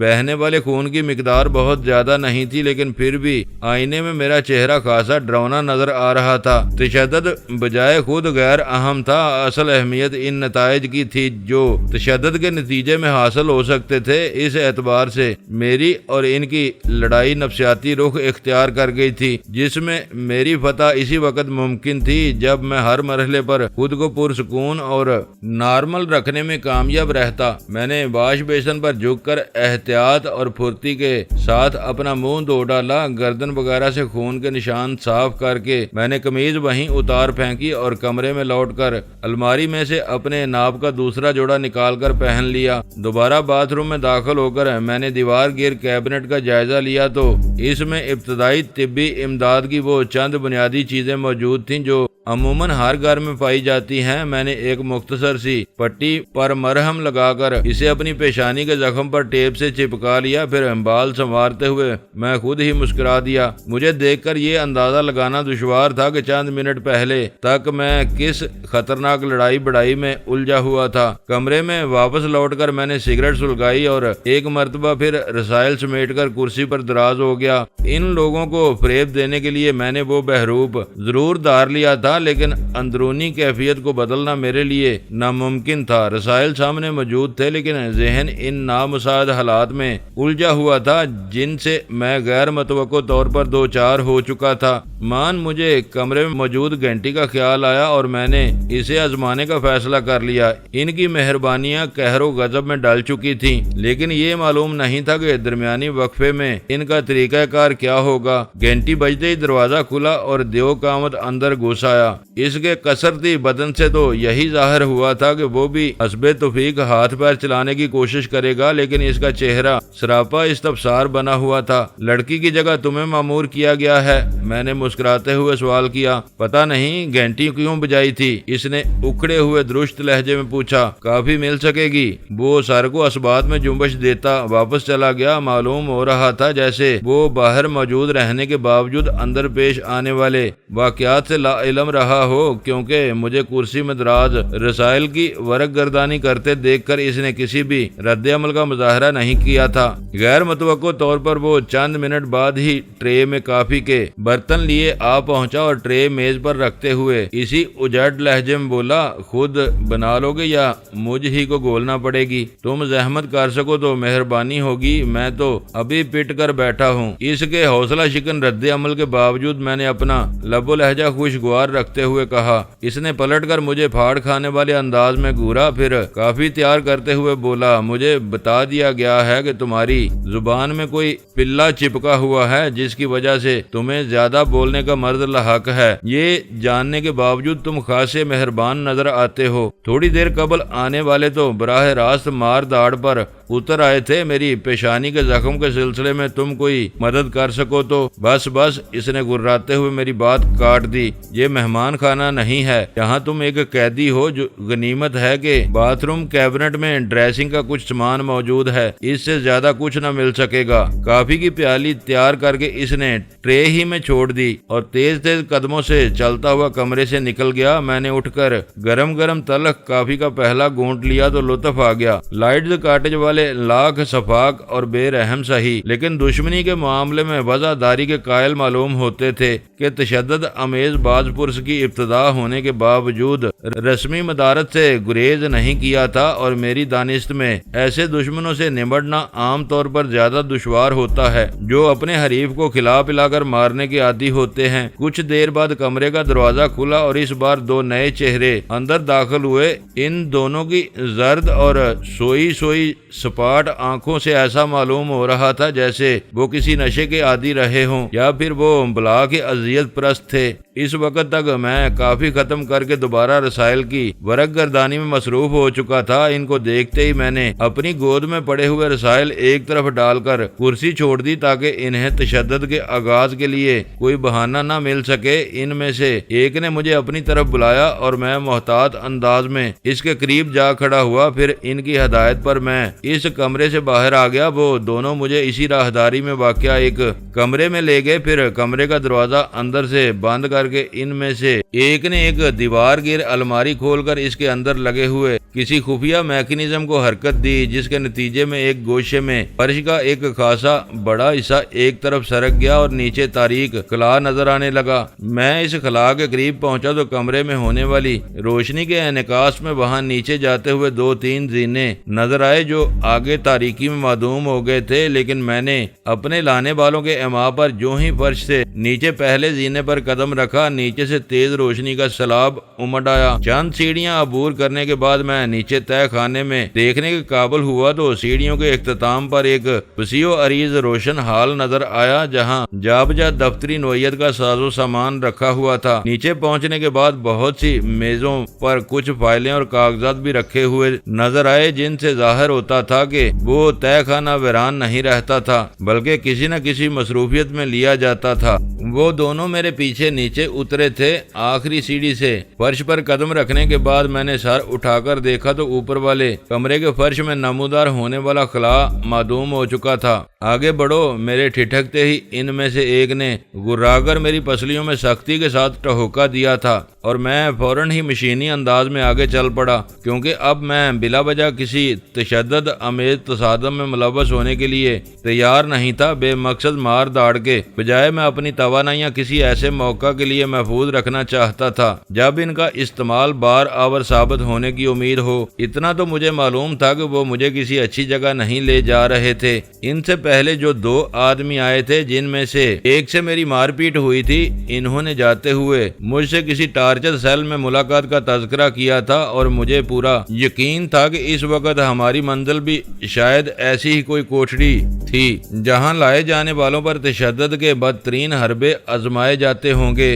اوپر سے سیڑھیوں پر قدم رکھتے ہوئے میرے وہم و گمان میں بھی نہیں تھا کہ وہ تہہ خانہ اس قدر وسیع و عریض ہوگا، لیکن میزوں کے درمیان سے گزرتے ہوئے اندازہ اندازہ ہوا کہ تہہ خانے میں دفتر نما اس وسیع و عریض حال کے علاوہ بھی بہت کچھ تھا۔ کئی منٹ کے بعد ہم ایک بند دروازے کو کھول کر ایک پتلی سی راہداری میں داخل ہوئے۔ اندر قدم رکھتے ہی احساس ہوا کہ وہاں ہوادار حال کے مقابلے میں اس راہداری میں نہ صرف گھٹن تھی بلکہ روشنی بھی ناکافی تھی۔ راہداری کے اختتام پر ایک اور مقفل دروازہ تھا۔ مجھے لانے والوں میں سے ایک نے بڑھ کر چابی سے دروازے کا قفل کھولا اور آگے بڑھ کر قریبی دیوار میں لگا ہوا روشنی کا سوئچ آن کر دیا۔ کمرے میں نگاہ پڑتے ہی میں پھریری لے کر رہ گیا اور چوکھٹ سے اندر داخل ہونے کے بعد تو بے اختیار میرے دل کی دھڑکنیں تیز ہو گئیں۔ وہ کوٹھڑی خاصی وسیع تھی اور وہاں جدید طرز کے بہت سے اظہار ثانی کے آلات موجود تھے، جن میں کئی ایسے قد آدم آہنی شکنجے بھی تھے جن میں کھوپڑی سے قدموں تک انسان کو پوری طرح محبوس کیا جا سکتا تھا۔ فرش اور دیواروں پر جا بجا سوکھے ہوئے خون کے داغ نظر آ رہے تھے اور کمرے کی فضا میں کسی مذبح خانے سے ملتی جلتی خون کی بساند رچی ہوئی تھی۔ دیواروں سے کئی پتلے اور موٹے چرمی چابک اور نوکدار آہنی سلاخیں لٹکی ہوئی تھیں۔ میں اسی جائزے میں مصروف تھا کہ آہنی جھنکار سن کر چونک پڑا۔ پلٹ کر دیکھا تو ان دونوں میں سے ایک زرہ بختر نما ایک آہنی ڈھانچے کے ساتھ چھیڑ چھاڑ میں مصروف تھا۔ وہ آہنی ڈھانچہ اندر سے بالکل کھوکھلا اور بظاہر ہاتھوں سے محروم کسی آدمی سے مشابہ تھا۔ اس میں سر اور دڑ کے ساتھ ٹانگیں بھی تھی۔ میرے دیکھتے ہی اس شخص نے کھوکھلے آہنی ڈھانچے کا اگلا حصہ دروازے کے پٹوں کی طرح کھول دیا۔ سر، دڑ اور دونوں ٹانگوں کے اگلے حصے قبضوں کے ساتھ پچھلے حصے سے جڑے ہوئے تھے اور پچھلا حصہ آہنی سلاخوں کے ساتھ عقبی دیوار میں مضبوطی کے ساتھ نصب تھا تاکہ ہر صورت میں اسی طرح استادہ رہ سکے۔ میں نے ایک بار پھر ان دونوں کو سمجھانا چاہا، ان کی منتیں کی، لیکن ان کی سرد اور سپاٹ آنکھوں میں اپنے لیے نرمی کی ذرا بھی رمق پیدا کرنے میں کامیاب نہ ہو سکا۔ وہ سدائے ہوئے انسانی روبوٹوں کی طرح مجھے ہر قیمت پر اس آہنی شکنجے میں قید کر دینے پر تلے ہوئے تھے۔ اپنی ہر مدافعانہ کوشش میں ناکام ہونے کے بعد مجھے مجبوراً آگے بڑھنا پڑا اور میں سامنے سے کھلے ہوئے اس فولادی ڈھانچے میں داخل ہو گیا۔ میرے دونوں ہاتھ چانوں کے متوازی سیدھے پھیلوانے کے بعد ایک نے پھرتی کے ساتھ پہلے داڑھ والے حصے کی سامنے کی کھڑکی بند کی اور کنڈوں کے درمیان کوئی کیل گرا کر اب میرے ہاتھ اس خول سے باہر حرکت کرنے کے لیے تیار تھے، لیکن میرے لیے اپنے جسم کو جنبش دینا ناممکن ہو کر رہ گیا۔ پھر میری دونوں ٹانگیں پوری طرح اس خول میں قید ہو گئیں۔ کھوپڑی کے سامنے بھی خول کا نصف حصہ قبضے پر گھوم کر آ گیا۔ غنیمت یہ تھا کہ اس میں آنکھوں کے مقابل کھڑکی کٹی ہوئی تھی، ورنہ اس ہیبت ناک فولادی شکنجے میں تشدد کے بغیر بھی حالت غیر ہو سکتی تھی۔ اس لمحے میرے داہنے گھٹنے میں سنسنی سی دوڑ گئی، پھر جلد میں خارش ہونے لگی۔ میرے ہاتھ آزاد تھے لیکن ٹانگیں خول میں مقید تھیں۔ غنیمت یہ تھا کہ خول میں اتنی گنجائش تھی کہ میں نے اپنے داہنے گھٹنے کو آہنی خول کے اندرونی کھردرے حصے میں آہستہ آہستہ رگڑ کر خارش کے احساس سے نجات حاصل کر لی۔ اب تم زبان کھولنے تک اسی شکنجے میں قید رہو گے۔ ان میں سے ایک نے سرد اور لاپرواہانہ لہجے میں کہا، تشدد کی دوسری قسموں کے ساتھ اس شکنجے میں دیے جانے والے برقی جھٹکے اگر تمہارا دماغ درست نہ کر سکے تو پھر اس خول میں سرخ رنگ کے گوشت خور چونٹے چھوڑ دیے جائیں گے۔ ان کے سامنے بڑے سے بڑا ڈیٹ اور ضدی شخص بھی چند منٹ میں ہتھیار ڈالنے پر مجبور ہو جاتا ہے۔ ہم جا رہے ہیں، لیکن امید کرتے ہیں کہ پوچھ گچھ کرنے والوں کی آمد سے پہلے تم فیصلہ کر سکو گے کہ شرافت سے راہ راست پر آؤ گے یا پھر تشدد سہ کر ہی باز آؤ گے۔ میں کچھ نہ کہہ سکا، بس اپنے وجود میں خوف کی ایک لہر سی محسوس کر کے رہ گیا اور وہ دونوں کوٹھڑی کا دروازہ بند کر کے واپس چلے گئے اور میں اس خوف آور ماحول میں تنہا رہ گیا۔ لائٹز کاٹیج میں میرے ساتھ جو کچھ ہو رہا تھا وہ میرے لیے نہ صرف خلاف توقع بلکہ حیران کن تھا۔ ویرا لائٹ میرے سامنے تنظیم کے ایک با اثر فرد کی صورت میں آئی تھی اور شوگر کوئن کے روپ میں بہتیروں پر راج کرتی تھی۔ اس نے مجھے لاہور آنے کی ہدایت کرتے ہوئے پورے اعتماد کے ساتھ بلیو بیل کا کوڈ دیا تھا، جسے سنتے ہی ڈی سوزا کو میرے ساتھ ہمدردانہ رویہ اختیار کرنا چاہیے تھا، لیکن لاہور میں قدم رکھتے ہی میرے میرے ساتھ بد نصیبیوں کا آغاز ہو گیا۔ سب سے پہلی خرابی تو یہ ہوئی کہ میں اپنی مرضی سے چل کر ایک آزاد شخص کی حیثیت سے لائٹز کاٹیج کے دروازے پر دستک دینے کے بجائے کاکا پہلوان کے چھوڑے ہوئے ایک ڈرائیور کا نشانہ بن گیا اور پھر ایک بے بس قیدی کے روپ میں لائٹز کاٹیج پہنچا دیا گیا جہاں ڈی سوزا موجود نہیں تھا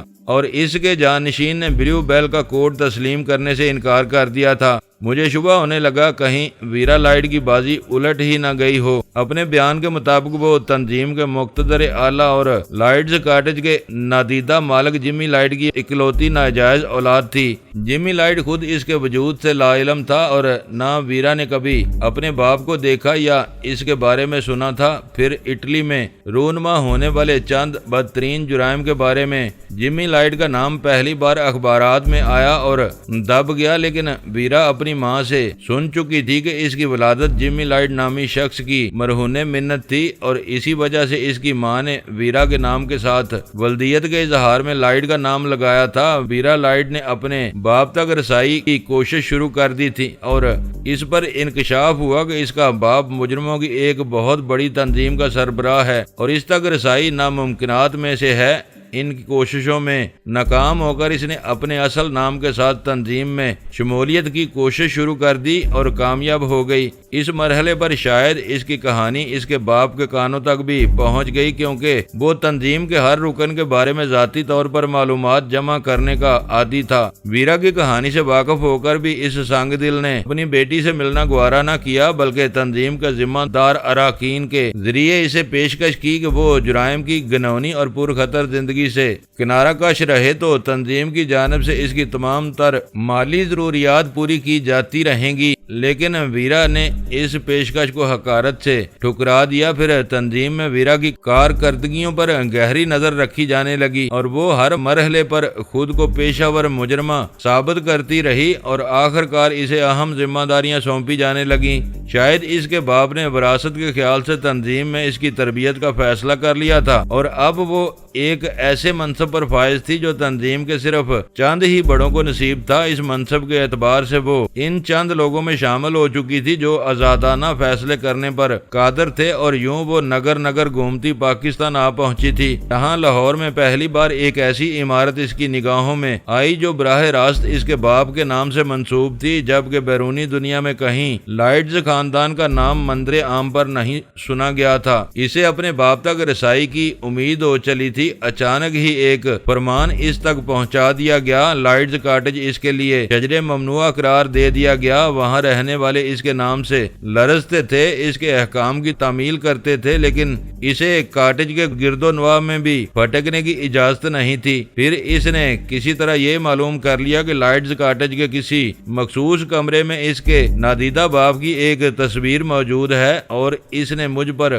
ہاتھ ڈالنے کا فیصلہ کر لیا۔ غزالہ کو اپنا قیدی بنا کر وہ مجھے مجبور کر چکی تھی کہ میں لائٹز کاٹیج پہنچ کر صفائی کے نگران کی جگہ حاصل کروں، پھر اس تصویر تک رسائی حاصل کر کے جمی لائٹ کے تصویری خد و خال ذہن نشین کروں تاکہ بعد میں ویرا کے ساتھ جمی لائٹ کی تلاش اور شناخت کی مہم پر عالمی سفر پر نکل سکوں۔ ڈی سوزا کی یک بیک رپوشی اور اس کے جان نشین کے جارحانہ رویے سے مجھے شبہ ہونے لگا تھا کہ کہیں جمی لائٹ کے نمک خواروں کو ویرا کے عزائم کی بھنک نہ مل گئی ہو اور انہوں نے ڈی سوزا کو غائب کر کے ویرا کا منصوبہ خاک میں ملانے کا فیصلہ نہ کر لیا ہو۔ اگر ایسا ہی ہوا تھا تو میرے لیے زندگی کے امکانات بہت محدود ہو کر رہ گئے تھے۔ میں انہی بھیانک خیالات میں ڈوبا ہوا تھا کہ اچانک کوٹھڑی کا دروازہ کھلا اور مجھے ڈی سوزا کی جان نشینی کا دعوے دار کھلے ہوئے دروازے میں سے اندر داخل ہوتا نظر آیا۔ اس بار وہ اکیلا ہی آیا تھا۔ اندر داخل ہو کر اس نے دروازہ دوبارہ بند کر دیا اور میرے مقابل آ کر ناقدانہ نظروں سے میرا جائزہ لینے لگا۔ تم اپنا وقت برباد کر رہے ہو، میں نے تلخ لہجے میں کہا۔ میں تمہیں بتا چکا ہوں کہ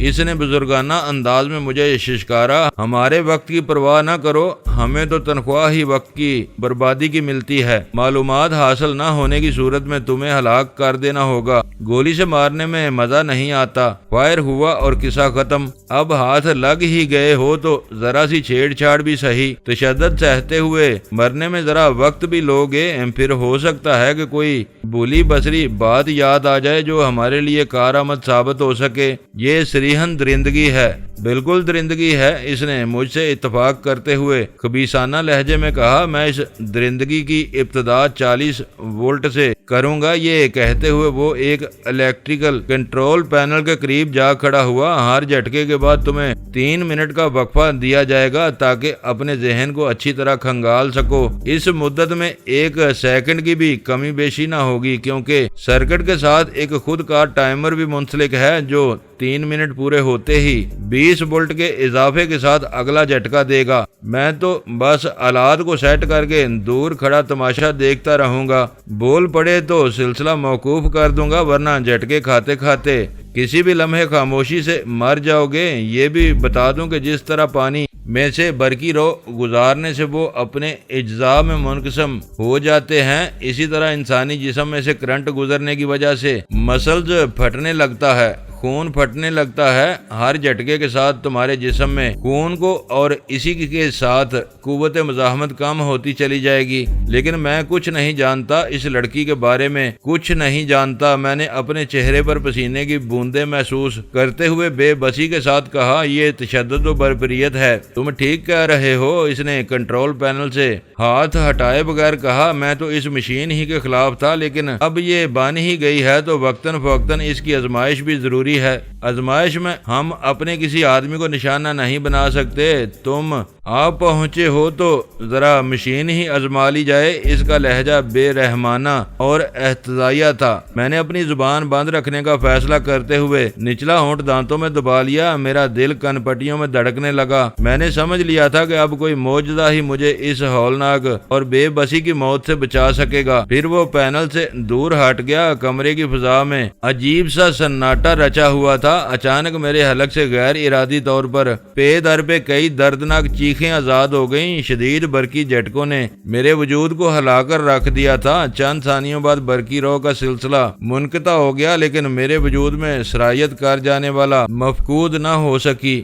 گڈ، وہ تحسین امیز انداز میں کہہ رہا تھا، مشین کا کام کر رہی ہے۔ اب دیکھنا ہے کہ ہر تیسرے منٹ کام کرتی ہے یا بھول جاتی ہے۔ 20 وولٹ کے اضافے اور 3 منٹ کے وقفے سے یہ سلسلہ 32 منٹ جاری رہے گا۔ اگر وابڈا والوں کا درست ہوا تو آخری وولٹیج 220 ہوگا، اور اس وقت تک تمہاری وہ اچانک ہی خاموش ہو گیا اور دروازے کی طرف ہو گیا جو قدرے آواز کے ساتھ کھل رہا تھا۔ اس فولادی ڈور میں میرا رخ بھی دروازے کی طرف تھا، لہذا میں نے دیکھا کہ اس بار وہی منحنی دراز قامت شخص اندر داخل ہو رہا تھا جو اس عمارت میں پہلی بار میرا سامنا ہوا تھا۔ اس کے پتلے پتلے ہونٹوں پر وہی مکارانہ مسکراہٹ جمی ہوئی تھی اور چمکتی ہوئی نگاہیں میری طرف مرکوز تھیں۔ خوب، تو یہاں کھیل شروع ہو چکا ہے، اس کی چبھتی ہوئی احتجاجیہ آواز گونجی۔ پھر وہ ڈی سوزا کے جانشین کی طرف متوجہ ہو گیا۔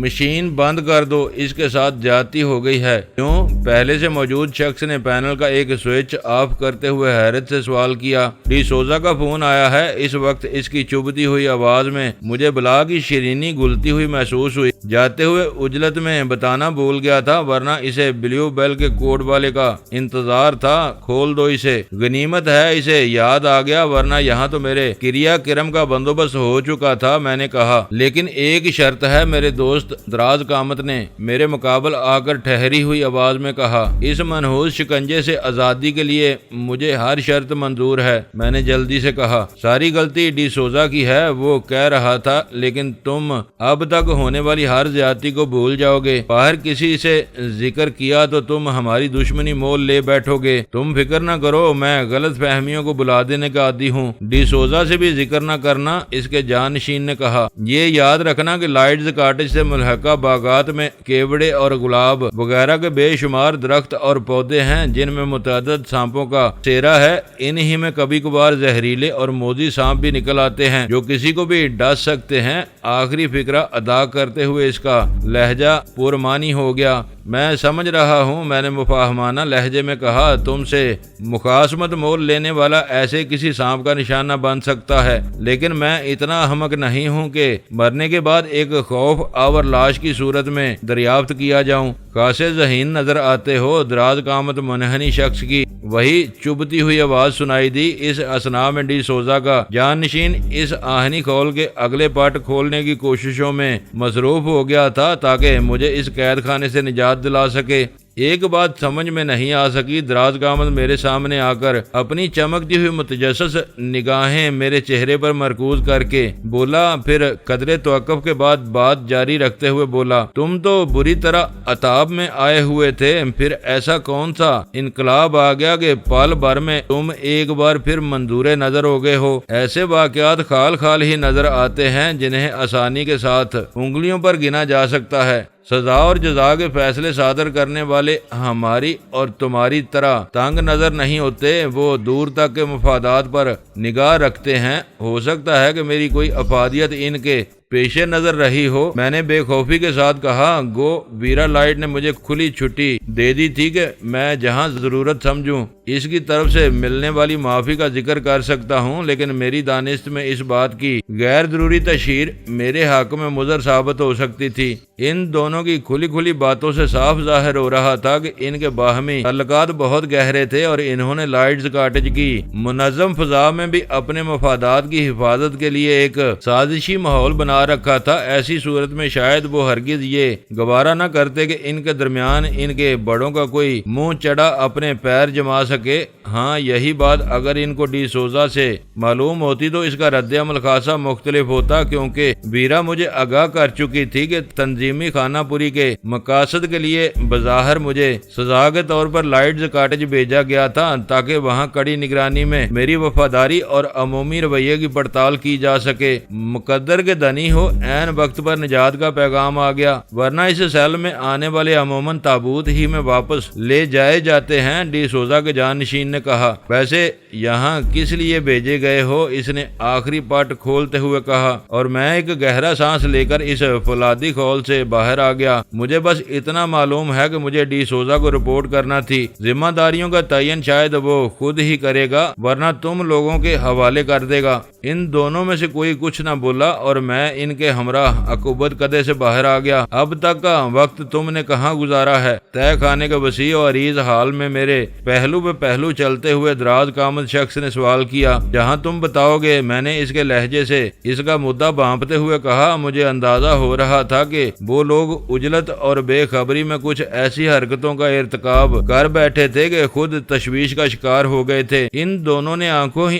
آنکھوں میں ایک دوسرے کی طرف دیکھا، پھر منحنی شخص نے کہا، اس طے خانے کا ذکر تمہاری زبان پر نہ آنا چاہیے۔ تم نے اپنا سارا وقت اسی کمرے میں گزارا ہے جہاں تم نے لڑکی کے ساتھ شراب نوشی کی تھی، لیکن تمہارے آدمی واقف ہیں۔ میں نے کہنا چاہا مگر اس لمبے آدمی نے میری بات کاٹ دی۔ اپنے آدمیوں کو سنبھالنا میرا کام ہے، تم وہی کرو گے جو کہا جا رہا ہے۔ اس وقت لمبا آدمی یک بیک بالادست نظر آنے لگا تھا۔ ڈی سوزا کا جانشین اس کے سامنے دبا ہوا لگ رہا تھا۔ آخر تم مجھے جھوٹ بولنے پر کیوں مجبور کر رہے ہو؟ میں نے الجھن امیز لہجہ اختیار کرتے ہوئے انہیں ٹٹولنے کی نیت سے کہا، غلط فہمی کی بنا پر جو ہونا تھا وہ ہو گیا۔ میں کہہ دوں گا کہ میں نے خلوص دل سے تمہیں معاف کر دیا ہے۔ ابے کیوں لٹیا ڈبوئے گا ہماری؟ وہ دانت پیستے ہوئے گرایا، ہمیں تیری فراخ دلی کی ضرورت نہیں ہے۔ یہاں ہر کام لگے بندے اصولوں کے تحت ہوتا ہے۔ جو کہا جا رہا ہے اس پر عمل نہ کیا تو بہت برا ہوگا۔ میں ان کی کمزوری بھانپ کر چلتے چلتے رک گیا۔ اس سے تو بہتر ہوگا کہ واپس ٹارچر سیل میں چل کر مجھے اسی فولادی کھول میں قید کر دو۔ اب مزید عذاب سہنا میرے بس سے باہر ہے۔ ابے دماغ تو خراب نہیں ہو گیا تیرا؟ لمبا اشتعال کے عالم میں آنکھیں نکال کر گرایا، نہ تم تنظیم میں نئے ہو اور نہ میں اناڑی۔ میں نے پرسکون لہجے میں کہا، میں اچھی طرح سمجھتا ہوں کہ اوپر والے ابھی تک میری طرف سے مطمئن نہیں ہے اور لاہور کی سرزمین پر قدم رکھتے ہی میرے امتحان شروع ہو گئے ہیں۔ مجھے جھوٹ بولنے پر اکسا کر تم مجھے کسی نئے جال میں پھانسنا چاہتے ہو تاکہ ذمہ داروں کو میری بدنیتی کا یقین دلا سکو۔ یہ سب تمہارے دماغ کا فطور ہے۔ ڈی سوزا کے جانشین نے دخل اندازی کرتے ہوئے کہا، ہم یہ سب تمہارے امتحان کے لیے نہیں بلکہ اپنی چمڑی بچانے کے لیے کر رہے ہیں۔ یقین کرو کہ ہمارے مشورے پر عمل کر کے تمہارا بال بھی بیکا نہ ہوگا۔ مجھے معلوم ہے، میں بے اعتبارانہ لہجے میں بولا، بال سلامت رہیں گے اور کھوپڑی بالوں سمیت اتار لی جائے گی۔ تمہارے یہ حربے مجھے ہرگز نہ بٹکا سکیں گے۔ معلوم ہوتا ہے کہ تمہاری کھوپڑی میں نرا بس بھرا ہوا ہے۔ وہ زچ آ کر بولا، یقین نہیں آتا کہ کچھ عرصے پہلے تم نے اسی بل بوتے پر سر اٹھایا ہوا تھا۔ تمہیں گمراہ کر کے ہمیں کون سا انعام مل جائے گا؟ تم ہماری مجبوریوں کو سمجھنے کی کوشش کیوں نہیں کرتے؟ مجبوری اور تمہاری؟ میں احتجاجیہ انداز میں ہنسا۔ تم کیوں میرا مضحکہ اڑانے پر تل گئے ہو؟ اس بار وہ دونوں ہی تقریباً ناچ اٹھے۔ دراز قامت مکہ تان کر دانت پیستا ہوا میری طرف لپکا تھا، لیکن ڈی سوزا کے جانشین ہم دونوں کے درمیان حائل ہو گیا اور غصے سے ہانپتے ہوئے بولا، ذرا سی دیر توقف کرو، اسی سے پوچھ لیتے ہیں کہ اسے کس طرح ہماری بات پر یقین آ سکے گا۔ میں مان ہی نہیں سکتا کہ مجھ جیسے نوبارد کے سامنے تمہاری بھی کوئی مجبوری ہو سکتی ہے۔ میں دل ہی دل میں ان دونوں کی بے بسی سے لطف اندوز ہوتے ہوئے اشتباہ آمیز لہجے میں بولا، تو سنو۔ وہ غصے اور بے بسی کے عالم میں مجھے گھورتے ہوئے گرایا، مجبوری یہ ہے کہ یہ تہہ خانہ اور ٹارچر سیل لائٹز کاٹیج کے انتہائی خفیہ حصے ہیں، جن کے وجود سے گنتی کے چند لوگ واقف ہیں۔ سیل سے آج تک کوئی قیدی دوبارہ کھلا آسمان نہ دیکھ سکا۔ تم پہلے شخص ہو جو واپس جا رہے ہو۔ تمہیں اپنے سامنے بدست و پا دیکھ کر ہم کچھ زیادہ ہی جوش میں آ گئے تھے۔ ہمارے وہم و گمان میں بھی نہیں تھا کہ تمہیں معافی مل سکتی ہے۔ ارادہ یہ تھا کہ سیل میں تم سے تھوڑی سی بے رحمانہ باز پرس کرنے کے بعد اوپر والوں کو تمہاری قید کی اطلاع دیتے اور تم براہ راست ان کی تحویل میں چلے جاتے۔ اوہ، اب سمجھا، میں نے ایک گہرا سانس لے کر کہا۔ اب تم ایک غیر متعلقہ آدمی کو تہہ خانے کے راز میں شریک کرنے کا جرم کر بیٹھے ہو اور مجھے ساتھ ملا کر اس کی پردہ پوشی کرنا چاہتے ہو۔ خدا کا شکر ہے کہ تم کچھ تو سمجھے۔ وہ اپنی پیشانی رگڑتے ہوئے بے بسی کے عالم میں بولا، اگر پہلے ہی وضاحت کر دیتے تو اتنی بحث نہ کرنا پڑتی۔ میں نے خوش دلی کے ساتھ کہا، میں تو خود پریشان ہو گیا تھا کہ تم لوگ میرے ساتھ کون سا کھیل کھیل رہے ہو۔ اب تہہ خانے کے بارے میں میری زبان سے ایک لفظ بھی نہ نکل سکے گا۔ پھر ہم تینوں زینوں کی طرف ہو لیے۔ دراز قامت وہیں رہ کر مجھے پھاڑ کھانے والی نظروں سے گھورے جا رہا تھا۔ اسے یہ احساس ستا رہا تھا کہ بھرپور بالادستی کے باوجود اسے اسی کے ساتھی کو نہایت بے بسی کے ساتھ اپنی غفلت کا کھلا کھلا اعتراف کرنا پڑ گیا تھا، اور میں اچھی طرح جانتا تھا کہ ان دونوں کی اس کوتاہی کا انکشاف ان کی تباہی پر منتج ہو سکتا تھا، لیکن انہیں کسی دشواری سے دوچار کرنا میرے حق میں کسی بھی طرح سود مند نہیں تھا۔ بصورت دیگر وہ کسی آڑے وقت میں میرے کام بھی آ سکتے تھے۔ ڈی سوزا رات گئے لائٹز کاٹیج میں واپس لوٹا تھا اور آتے ہی اس نے میری طلبی کا حکم صادر کیا تھا۔ منہنی اور دراز قامت اس کا حکم لے کر آیا تو خاصا سراسیمہ دکھائی دے رہا تھا، لیکن اس سے قبل کہ میں زبان کھولتا اس نے کمرے میں قدم رکھتے ہی اپنے ہونٹوں پر انگلی رکھ کر مجھے خاموش رہنے کا اشارہ کیا تھا، اور میں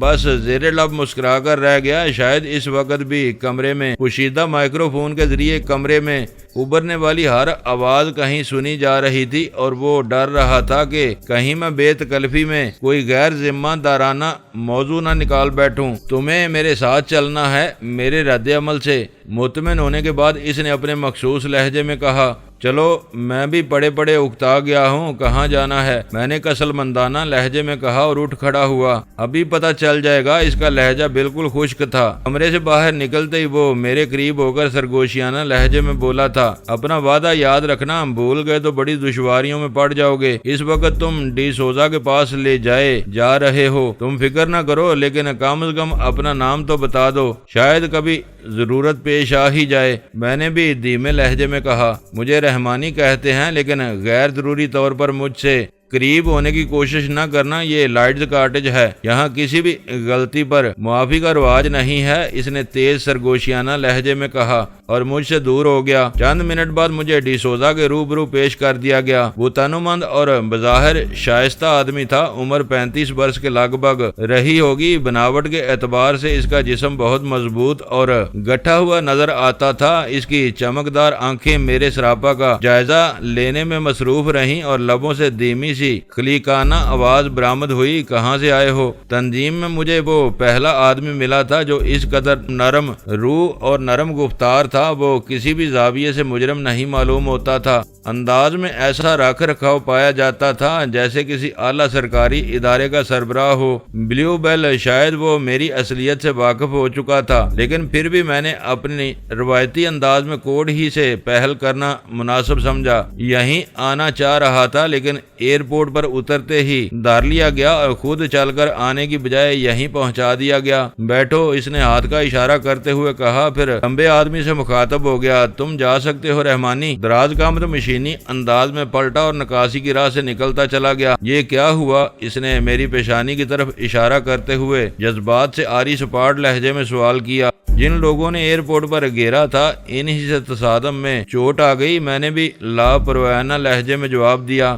ذرا بھی اندازہ ہوتا کہ وہ بھی مجھے یہیں لانا چاہتے ہیں تو سرے سے مزاحمت ہی نہ کرتا۔ یہاں کوئی دشواری تو پیش نہیں آئی، خلاف توقع اس کا رویہ بہت نرم اور شریفانہ تھا، اسی حد تک کہ میرا کوڈ قبول نہیں کیا گیا۔ لوگوں کے تیور غیر دوستانہ تھے اور میں غالباً ایک کمرے میں قید کر دیا گیا تھا۔ اسے سامنے پا کر میرا دل شیر ہو گیا تھا، ورنہ اس دیسی عیسائی سے ملاقات ہونے سے پہلے تک میرے ذہن میں اس کی خاصی ناخوشگوار تصویر تشکیل پا چکی تھی، جسے رحمانی اور اس کے ساتھی کے خوفزدہ رویے سے تقویت ملی تھی۔ اس عمارت کے اپنے ضابطے ہیں، تم اس کے اطراف میں بہت کچھ کرتے رہے، لیکن اندر پہلی بار داخل ہوئے ہو۔ اس نے اسی دھیمے لہجے میں ماضی کے تلخ واقعات کا ذکر چھیڑا تو میرا دل اچھل کر یکبار کی حلق میں آ گیا۔ ضابطوں کی پابندی کرتے رہو گے تو زندگی کو بہت سہل اور خوشگوار پاؤ گے، وہ کہہ رہا تھا۔ سرکشی کرنے والوں کے ساتھ میں بڑی بے رحمی سے پیش آتا ہوں، تمہارا ماضی داغدار ہے، اس لیے تمہیں بہت محتاط رہنا ہوگا۔ وہ میری بھول تھی، میں نے ہکلاتے ہوئے صفائی پیش کرنے کی کوشش کی۔ مجھے دانستہ اس طرح متوجہ کرایا گیا تھا اور میں اس جال میں الجھ گیا، ورنہ میں آج بھی بس۔ اس نے ہاتھ اٹھا کر خشک لہجے میں میری بات کاٹ دی۔ صفائی پیش کرنے کی ضرورت نہیں، جو ہونا تھا وہ ہو گیا۔ اوپر والوں نے تمہیں معاف کر دیا ہے تو مجھے جواب طلبی کا کوئی اختیار نہیں۔ بنیادی سبق شاید تمہیں بھی یاد ہوں گے، حکم ملے تو دشمن کو دوست بنانا پڑ جاتا ہے اور اشارہ ہو جائے تو اپنوں کے لہو سے مٹی سراب کرنا پڑتی ہے۔ یہی ڈسپلن تنظیم کو چلا رہا ہے۔ مجھے امید ہے کہ تم گزرے ہوئے واقعات کے بارے میں ہر خلش کو اپنے ذہن سے جھٹک دو گے۔ یہاں میں کس کو جواب دہ ہوں گا؟ چند ثانیوں کے بوجھل سکوت کے بعد میں نے سوال کیا۔ میرا مد مقابل اپنے نپے تلے رویے کی بنا پر مجھے بے حد شفاق اور بھیانک نظر آ رہا تھا۔ اگر میں بھول نہیں رہا تو کراچی میں تم B4 تھے، پوری مقامی ٹیم کے سربراہ، تمہاری سربراہی یہاں بھی قائم رہے گی، لیکن اب تم لائٹز کاٹیج کی عمارت کی صفائی کرنے والے عملے کے نگران ہوگے، ان کی دیکھ بھال کرنے والے۔ پچھلے دنوں اپنے تیسرے بچے کی ولادت کے دوران میں چل بسی تھی، وہ جگہ تم پر کرو گے۔ اس نے کوئی انکشاف نہیں کیا تھا، ویرا کراچی ہی میں مجھے اپنے کام کی نوعیت سے آگاہ کر چکی تھی، لیکن ڈی سوزا نے دھیمے اور سپاٹ لہجے میں جس طرح مجھے سربراہی کے حوالے سے ایک حمل زدہ عورت کی جگہ لینے کی اطلاع دی تھی، اس پر میں دل ہی دل میں جل بن کر رہ گیا۔ وہ چاہتا تو میری پیشرو کی ہلاکت کا دردناک سبب بتائے بغیر بھی مجھے اپنی نئی ذمہ داریوں سے آگاہ کر سکتا تھا، لیکن اس طرح شاید ڈی سوزا نے مجھے اپنی بے بسی کا احساس دلانے کی دانستہ کوشش کی تھی۔ میں پوچھ رہا تھا کہ میں براہ راست کس کو جواب دہ ہوں گا۔ میں نے بظاہر اس کی بات کو اہمیت دیے بغیر اپنا سوال دہرایا۔ تمہارا رابطہ رحمانی کے ساتھ رہے گا۔ اس احاطے میں ایک دوسرے سے خاصے فاصلے پر 4 عمارتیں موجود ہیں، چاہو تو صبح رحمانی کے ساتھ عمارتوں کا جائزہ لے سکتے ہو۔ ساری صفائی مشینوں سے کی جاتی ہے۔ اسی کے ساتھ تمہیں ایک کام اور بھی سر انجام دینا ہوگا، جس کے بارے میں تم کسی اور سے بات کیے بغیر براہ راست مجھے رپورٹ دو گے۔ میں منتظر ہوں۔ طویل ہوتے ہوئے سکوت کے دوران میں نے تجسس کے زیر اثر اسے ٹوکتے ہوئے کہا، پچھلے چند ماہ سے لائٹز کاٹیج کے بعض مکین پر اسرار طور پر زہریلے سانپوں کا شکار ہونے لگے ہیں۔ مجھے یوں محسوس ہوا جیسے اس کی آواز بہت دور کسی گہرے کنویں سے آ رہی ہو۔ شاید میں انہیں اتفاقی اموات ہی سمجھتا رہتا، لیکن آخری دونوں کے اوپری دڑ پر سانپوں کے کاٹنے کے نشان پائے گئے، ایک کو گردن پر اور دوسرے کو سینے پر ڈسا گیا تھا، جبکہ ان میں سے کوئی بھی اتنا غیر محتاط نہیں تھا کہ باہر لان پر دراز ہونے کی جسارت کرتا، مجھے شبہ ہو رہا ہے کہ کوئی کالی بھیڑ ہمارے درمیان میں موجود ہے جو موقع پا کر اپنا شکار پر زہریلا سانپ اچھال دیتی ہے۔ بے اختیار میرے دل کی دھڑکنیں تیز ہو گئیں۔ کیسا عجیب اتفاق تھا کہ کچھ دیر قبل ہی میں جس ہلاکت خیز راز سے واقف ہوا تھا وہ ڈی سوزا کے لیے تشویش کا باعث بنا ہوا تھا۔ میرا دل چاہا کہ بلا تامل اسے رحمانی اور اس کے شریک کار کی حرکتوں سے باخبر کر دوں، لیکن میں نے سختی کے ساتھ اس خواہش کو دل ہی دل میں کچل دیا۔ میرے لیے وہ سب ایک ہی تھیلی کے چٹے بٹے تھے، اور یہ خوشی کی بات تھی کہ وہ درندے خود ہی ایک دوسرے کی قبریں کھودنے پر تل گئے تھے۔ رحمانی کی رازداری برقرار رکھتے ہوئے میں اسے اپنے حق میں زیادہ سودمند بنا سکتا تھا۔ میں پوری کوشش کروں گا کہ اس کالی بھیڑ کا سراغ لگا سکوں، میں نے پرخلوص لہجے میں کہا۔ یہ گفتگو صرف تمہاری ذات تک محدود رہے گی۔ اس کا لہجہ بالکل سپاٹ ہو گیا، اس سے سرے منہ بھی انحراف نہ ہونا چاہیے۔ میں شکایت کا کوئی موقع نہ دوں گا، میں نے سر جھکا کر آہستگی کے ساتھ کہا۔ اس نے اپنی جیب سے ایک ڈلا ہوا نقرئی سکہ نکال کر میری طرف بڑھا دیا جو کسی گول سکے سے مشابہ تھا، لیکن اس پر دونوں طرف اکلوتی آدھ کھلی آنکھ ڈلی ہوئی تھی۔ اس گول سکے میں ایک سوراخ کے ذریعے چند انچ لمبی زنجیر جس کے سرے پر ہک لگا ہوا تھا۔ یہ شناخت ہے کہ تم ہم میں سے ہو، وہ کہہ رہا تھا۔ اپنے کمرے سے نکلتے ہوئے یہ تمغہ تمہارے ساتھ ہونا چاہیے۔ لائٹز کاٹیج کے محافظ تم سے کہیں بھی اور کسی بھی وقت شناخت طلب کر سکتے ہیں۔ اس پروانہ راہداری کے بغیر تم مداخلت کار کیے جاؤ گے اور کوئی بھی محافظ اپنی اسبابدید کے مطابق تمہیں گولی مارنے میں حق بجانب ہوگا۔ کبھی لائٹز کاٹیج سے باہر جانے کا اجازت ملی تو یہ تمغہ سیکیورٹی چیف کے پاس جمع کرانا ہوگا۔ رسید کے طور پر 1 روپے کے نوٹ کا نصف حصہ پھاڑ کر دے گا اور دوسرا خود رکھ لے گا۔ واپسی پر دونوں ٹکڑے ملا کر تمغہ تمہارے حوالے کر دیا جائے گا۔ تم سے رابطے کی کیا صورت ہوگی؟ لائٹز کاٹیج میں چپے چپے پر انٹرکام نصب ہیں۔ تم کسی بھی انسٹرومنٹ پر 3 صفر ڈائل کر کے براہ راست مجھ سے بات کر سکو گے۔ انٹرکام کے پورے نظام کو میں بذات خود مانیٹر کرتا ہوں، لہذا تم بے خوف ہو کر مجھ سے بات کر سکتے ہو۔ یہاں میرے لیے کوئی علاقہ ممنوع تو نہ ہوگا۔ پہلی بار اس کی نگاہوں میں برہمی کے آثار نظر آئے اور وہ درشت نظروں سے مجھے گھورتے ہوئے بولا، یہ خیال کیوں آیا تم کو؟ یہاں ممنوع علاقہ کیوں ہونے لگا؟